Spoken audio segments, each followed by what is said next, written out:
तुम्हाला जर वाटत असेल की ह्या स्टोरीचा अनुभव चांगला किंवा ऐकताना मज्जा आली पाहिजे, तर एक काम नक्की करा. लाईट बंद करून गोधडी घेऊन ही स्टोरी ऐका. काय भारी भन्नाट मज्जा येते. हॅलो फ्रेंड्स, कशा आहात तुम्ही सगळे? तुमचं परत एकदा स्वागत आहे माझं यूट्यूब चॅनल गप्पा गोष्टी विथ दीपालीवर. मी तुमची फ्रेंड दीपाली आज एक परत नवीन स्टोरी घेऊन आलेली आहे. जी स्टोरी आहे आजची हॉरर. मला माहिती आहे तुम्हाला हॉरर स्टोरी मी जेव्हा पहिली टाकलेली होती ती फार आवडलेली आहे आणि ती स्टोरी तुम्हाला फार आवडलेली आहे. त्यामुळे मला असं वाटतंय की मला हॉरर स्टोरी परत एकदा तुमच्यापर्यंत पोचवायला पाहिजे. तर आपण आज एक अशी स्टोरी बघणार आहोत. ती खूप डरावनी आहे अशी. म्हणजे असं आहे ना, एक गाव होतं. त्या गावामध्ये ना नाईटला एक गाडी येत होती. म्हणजे बस जस्ट लाईक असते तशी. तर ती बस आहे ना, एका गावाला मुक्कामला येत होती आणि ती सकाळी मग त्या डेस्टिनेशनवरती जात होती. मग ती बस होती, ती रात्री 9 वाजता येत होती. म्हणजे जे कोण कामावरून येणारे लोक जे वगैरे होते, ती लोक त्या गाडीमधून लास्टची गाडी असल्या कारणाने तिची वाट बघत थांबायची. आणि ती गाडी अशी होती ना, की ती प्रत्येक स्टॉपवर थांबत होती.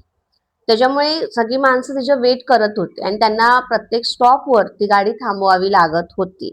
तर ती जशी गाडी थांबत होती, तसे सगळे लोक तिची वाट बघत होते. मग आता एक दिवस असा प्रकार घडला ना, की तो सगळ्यांसाठीच एक डरावना सीन होता त्यांच्या आयुष्यातला. झालं असं की त्या दिवशी सगळी लोक म्हणजे प्रत्येक गावातून ती गाडी येत होती. तर त्याच्यामुळे प्रत्येक गावाच्या स्टॉपवर त्यांना थांबावं लागत होतं. जसा बस स्टॉप असतो तसं. तर बऱ्याच गावांमधून येत येत येत गाडी एका गावी थांबली. तर त्या गाडी जिथे थांबली तिथे सगळे लोक अशी शॉक होऊन बघायला लागले की ही गाडी ड्रायव्हरने इथे का थांबवली असेल. तर गाडीमध्ये कोणतरी चढल्याचा त्यांना आभास झाला, पण कळालं नाही. कंडक्टरलाच ती व्यक्ती फक्त दिसत होती आणि ड्रायव्हरला बाकी कुणालाही ती व्यक्ती दिसत नव्हती. तर ती व्यक्ती ना पूर्ण म्हणजे एक लेडीज होती, साडी वगैरे नेसलेली अशी रेड कलरची वगैरे. खूप हॉरेबल स्टोरी आहे. तर ती पूर्ण ना मागच्या सीटवर जाऊन बसली. तर ना गाडीमध्ये कुजबूज सुरू झाली की ड्रायव्हरने बस तर थांबवली त्या गावामध्ये, पण कोण चढलं नाही, काही नाही. मग त्यांनी गाडी का थांबवली? मग त्यांनी जेव्हा कंडक्टरला विचारलं, तर कंडक्टर बोलले ती लेडी तिथे थांबली होती आणि ती त्या गाडीत चढलेली आहे, तुम्हाला दिसत नाहीये का? ती मागच्या सीटवर बसलेली आहे. असं ऐकताच ते सगळेजण एकदम शांत झाले. म्हणजे त्यांना सुचेना की आता काय बोलायचं. कारण त्यापैकी जे एक दोन लोक होते त्यांना त्या गावच्या त्या लेडीजची स्टोरी पहिल्यापासून माहीत होती. गाडी सुरू झाली. गाडी सुरू झाल्यावर ज्या बसमध्ये पूर्ण शांतता झाली आणि त्यानंतर सगळे एकमेकांकडे बोलायला लागले, बघायला लागले की आता करायचं काय. गाडीमध्ये तर फक्त कंडक्टरला आणि ड्रायव्हरलाच ती लेडी दिसते, आम्हाला दिसत नाहीये. तिने काय केलं वगैरे. तर खूप अशी लोक घाबरली होती. आणि त्यानंतर मग असा प्रकार घडला की जो सगळ्यांची म्हणजे ना झोप उडवून टाकणारा प्रकार होता.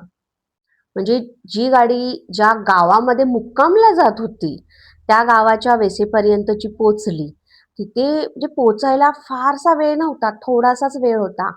तेव्हा त्या लेडीने अक्षरशः आपला हात इतका लांब केला की तो पूर्ण ड्रायव्हरच्या खांद्यावर हात गेला तो.